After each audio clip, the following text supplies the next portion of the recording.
घर में पाले हुए जानवर को कुर्बानी की नियत करने के बाद बेचना कैसा है।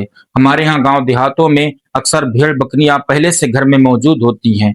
लोग इन्हीं में से किसी एक को सिलेक्ट कर लेते हैं और कहते हैं इस साल इसकी कुर्बानी करेंगे। क्या बाद में उस घर में पाले हुए जानवर को बेचना जायज है? शरीयत का इस बारे में क्या हुक्म है, आइए जानते हैं आज की इस वीडियो में। अस्सलामु अलैकुम वरहमतुल्लाहि वबरकातुहू।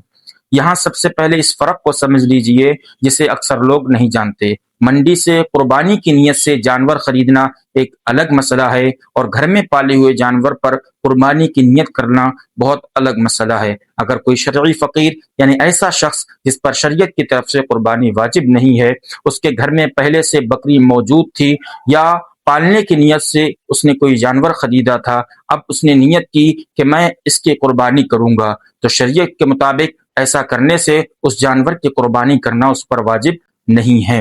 वो उस जानवर को जब चाहे बेच सकता है, क्योंकि मखसूस जानवर की कुर्बानी करना उसी वक्त वाजिब होती है जब किसी शरई फकीर ने सिर्फ कुर्बानी की नियत से ही जानवर खरीदा हो, और सिर्फ घर में पाले हुए जानवर पर नियत कर लेना या सिलेक्ट कर लेना या कुर्बानी को वाजिब नहीं करता है। हालांकि शरीयत के मुताबिक वाजिब ना होना एक अलग बात है, लेकिन जब आपने अल्लाह की राह में खर्च करने के लिए किसी चीज का पक्का इरादा बना लिया है, तो अखलाकी तौर पर तकाजा ये है कि आप उस चीज को अल्लाह की राह में खर्च कर दीजिए। यानी आपने जब कुर्बानी करने का इरादा बना लिया है तो अखलाकी तौर पर आप कुर्बानी कर गुजरिए। हाँ, अगर कोई ऐसा शख्स है जिस पर शरीयत की तरफ से कुर्बानी वाजिब है, तो उसे किसी भी छोटे जानवर को कुर्बान करना पड़ेगा या फिर किसी बड़े जानवर में हिस्सा लेना पड़ेगा। अगर आपको हमारी ये वीडियो पसंद आए और आपके इल्म में इजाफा हुआ हो, तो आप सदका जारिया की नियत से